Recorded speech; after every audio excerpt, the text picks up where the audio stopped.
Hello, Year 10. I hope you are all safe and well. Today we are just going to go through some feedback on some of the work that you did last week. As part of your remote learning, we have been asked to provide you with a small bit of feedback on the work you completed the previous week prior to moving on to the next week's worth of lessons. So this feedback I'm going to give you today is based off of that quiz that you completed last Friday via Microsoft Teams. I think we're really good if you can work through this lesson with me or just watch through this video. That way you can see what questions you got correct, what questions you might need to edit, what questions you didn't answer. You can find out some answers, all right, for those things that you weren't too sure about, okay? But I do think this would be a really useful activity just for us to reflect on the work that has been completed previously.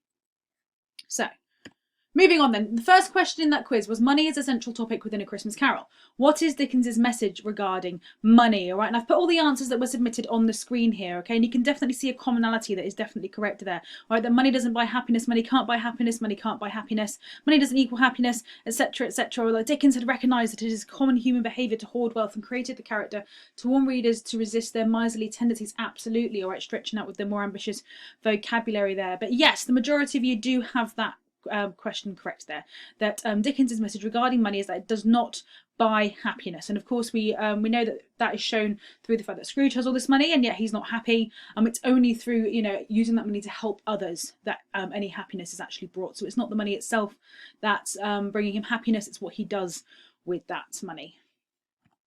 Question number 2 asked, poverty is a central topic within A Christmas Carol. What is Dickens's message regarding poverty? All right, some of the answers we've got here: people living in poverty need help. The poorer people too. The working class in poverty won't get out of poverty unless the higher class help them. Poor people suffer from poverty. That the poorer people too. He says that happiness is more important than wealth. No one should be in poverty or suffering. Absolutely, all right. So we're definitely getting the gist here. Dickens's message regarding poverty is definitely about the fact that nobody should be living in it. I know one of the age groups he most specifically focused on was those of children, all right, and the fact that children are suffering as a result of being in poverty. All right, so he is trying to argue that, you know, those in poverty, they don't deserve to be in poverty, and definitely that the higher classes should be helping them to get out of poverty, while at the same time using those who are in poverty in A Christmas Carol, such as the Cratchits, to show how it isn't necessarily money that does bring happiness. Obviously with that aim of persuading the higher classes to donate their money to help those who are perhaps in poverty, so that everybody has a fairer chance and a better chance in life. Question 3 said, greed is a central topic within A Christmas Carol. What is Dickens's message regarding greed? Some of the answers we've got here is greed isn't healthy and only causes suffering for yourself. Yep, it's a cause of human suffering. It is the cause of human suffering. His message is that family, friends, generosity, compassion and forgiveness is far more important than the accumulation of wealth. Greed is a key source of human suffering in the world. Once again, we're kind of getting the gist there that greed is the cause of human suffering. That is what Dickens is trying to say. Obviously, when Marley turns up and we see that he is suffering in the afterlife, right, that is a direct result of how greedy he was in his life. So again, we're trying to display that message that greed will only cause suffering later on, and definitely that family, friends, generosity, compassion, etc. is definitely far more important than that accumulation of wealth. So number 4, childhood is a central topic within A Christmas Carol. What is Dickens's message regarding childhood? Number 1, the first answer on the screen there definitely sums up: poverty steals childhood. That is one thing Dickens is trying to argue. I was linking to that second answer there, because children are being robbed of their childhood because they are being sent to work from a young age. Essentially, once they are able to, they are being sent to places like workhouses and factories to complete really rather dangerous tasks, all right? They're squeezing into places that only children can get into, cleaning machines or being made to got chimneys to clean. All right, and you know there wasn't as much health and safety, if any, back in these times. So you know their lives would have been at risk in completing some of these tasks. So yep, as most of the answers do follow along with that same idea, all children deserve a childhood, but they are robbed of that by poverty. Children need to have a childhood instead of working. Yes, this is what Dickens is arguing, that children should be children. They shouldn't be forced to go to work and almost to grow up so quickly.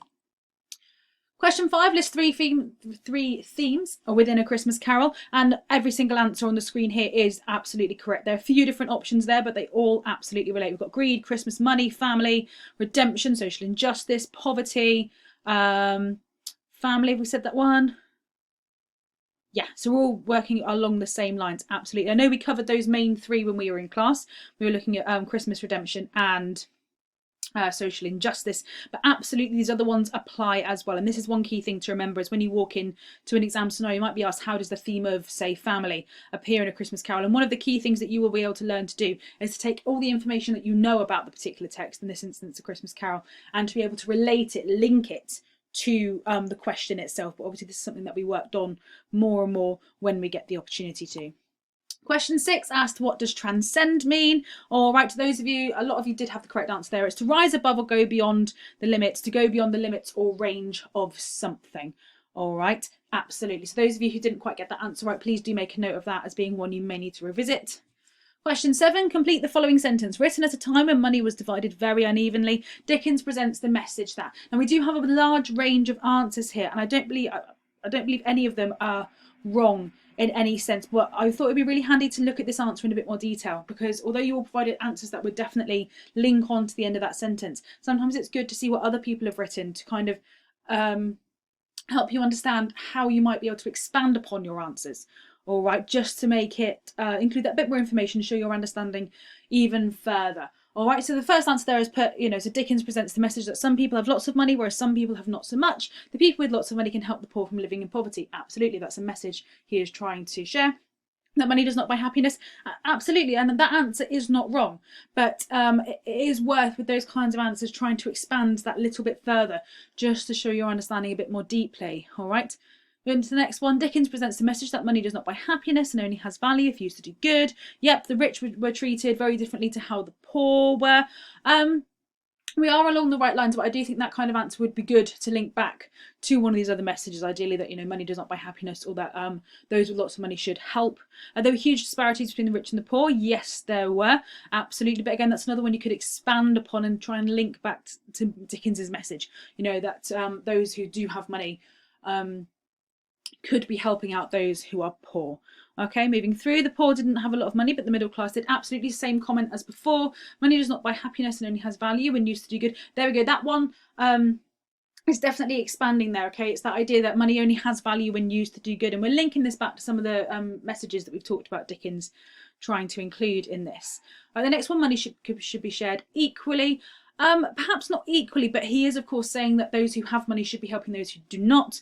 Money does not buy happiness and only has value if used to do good. Yet, exactly. The poor didn't have much money to get food or for them to survive. Absolutely. And again, that's something you want to make a link to, again, that idea that Dickens is trying to share the message that the rich should be helping the poor. Money does not buy happiness and only has value if used to do good. Yep.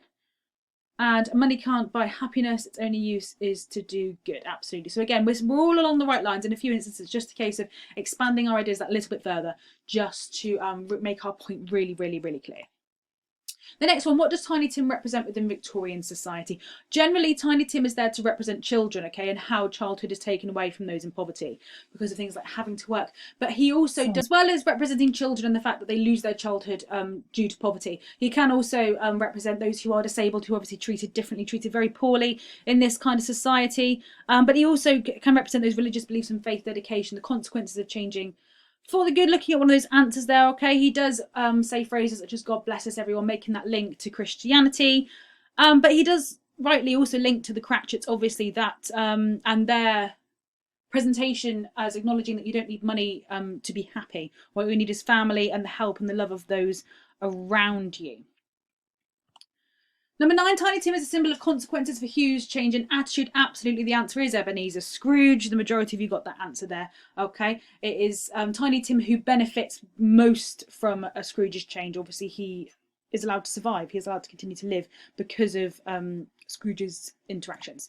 Question 10, what is used to symbolise Peter Cratchit's change to manhood? Absolutely, his Bob giving him a shirt, or him wearing his dad's shirt, which is of course a bit too big for him, but yes. All right, he is changing from that child into aiming to become more of a man in his looking for getting a job. Number 11, why is it important that Peter's shirt is too big? As well as this shirt representing his change to manhood, it also does note that the Cratchits are poor, all right, and they cannot afford for a new tailored shirt for him, and how they do tend to pass things down through the family. All right, but it could also suggest how he's potentially not ready for manhood just that yet. And it's that idea that once again a child is being forced to lose their childhood, to kind of grow up really quickly because of the fact that they are living in poverty. All right, so the shirt is just too big, which means he isn't ready for it just yet, but it's something he has to go and do. Number 12, Martha Cratchit represents what about apprentices? That top answer really sums it up there. Exploited and underpaid female apprentices. All right, there were children who would go off and they would be claimed as an apprentice, which means you didn't get paid as much as perhaps a full worker, all right, and you're expected to work long hours, long days for not a lot of money. All right. So it's these kind of situations that some children were in, or some young people were in, when attempting to earn a living, which obviously kind of kept them in poverty because they weren't earning very much money. Number 13, what quote tells us that Belinda is a young version of her mother? All right, she does help her mother with a lot of things. She lays the cloth, assisted by Belinda. She helps her mother prepare the dinner, and she is kind of listed as a younger version of her mother, wearing the ribbons and being also brave in ribbons, okay? Second of her daughter, also brave in ribbons, linking her to her mother in that scene there. Number 14, what material does Bob Cratchit compare Tiny Tim to show that both Tim and childhood is precious? This is a really key quote, so please do make this one of the ones that you do try and remember. All right, Bob describes Tiny Tim as being good as gold. All right, making that link to not only to kind of money, but gold is a really precious material, all right, which kind of suggests that Tim is, you know, sort of precious. He's something to be, you know, something to sort of be loved and not quite worshipped. But I suppose, making that link to money, what you shouldn't be worshipping is that literal money, but almost those who are kind of equal to it. And again, kind of keeping that awareness that if family and friends and that kind of community spirit is just as important, or if not more important than having money itself. All right, so Tiny Tim is worth just as much, at least almost, as having that much money, kind of thing. And then finally, question 15, ignorance and want are an attack on the poor. True or false? This is an interesting question, and we do have a mixture of responses there. Some people saying true, some people saying false. Okay, I mean, I will look at that more expanded answer there. I wouldn't say so. I think they are an overlooked disadvantage to the poor, but I don't think they are purposeful, malicious attacks on them. And that answer kind of sums it up quite nicely. In a way, this this statement could be true. Right? They are an attack on the poor. The fact that the higher classes especially are ignorant to the plight of the poor, and the fact that because of the actions of the higher classes, the people are left in want. Absolutely. So it is having this really negative, disastrous effect on those who are poor and who are living in poverty. At the same time, as that comment says, I don't think they are purposeful. And this is where you could say false, is they are not necessarily purposeful. It's not like the higher classes sat there and gone, ha, I want the poor to suffer. But when they do have that lack of education around what life is like for those in poverty or those who are poor, you know, they are living in ignorance because they are not fully aware of the situation, which means they might not be willing to help because they aren't aware of why the help is needed. You know, just think back to Scrooge's statement, which says, are there no prisons, are there no workhouses? At that point, he is ignorant to, you know, what the poor are suffering with, and also just how much he can help. And it's the same with want as well. Or again, it might not be something that is put onto the poor and those in poverty on purpose, but this is why it was important that books like this were written. Right? One of the reasons behind Dickens writing the book is to draw the audience's attentions to the reality of what's going on for those who are poor and those who are in poverty, as we know, with the intention of trying to persuade those who were richer, who had more money to spare, to help out those who are poor and in poverty. Okay, so that's all 15 questions from the quiz. Well done if you did submit that quiz and were able to, especially if you got some of the right answers. If there were some answers that you didn't quite get right, please do make a note of these, or in any answers you didn't answer at all, please do keep a note of the correct answers of these. Okay, this is the purpose of this video, to kind of rectify any misconceptions you might have or anything you weren't sure about, to help you out. Just for future, when you do other quizzes like this, please do have a go at all of the questions on there. Yeah, worst case scenario, if you get the answer wrong, that tells me that's something we can revisit, and that's something I can look at when it comes to these videos. And as always, should you have any questions to do with anything that you're set as part of your remote learning, please do get in touch either via Show My Homework or via your college email. All right, but for now, that's it from me. All right, stay safe, stay well, and good luck with the work you're completing.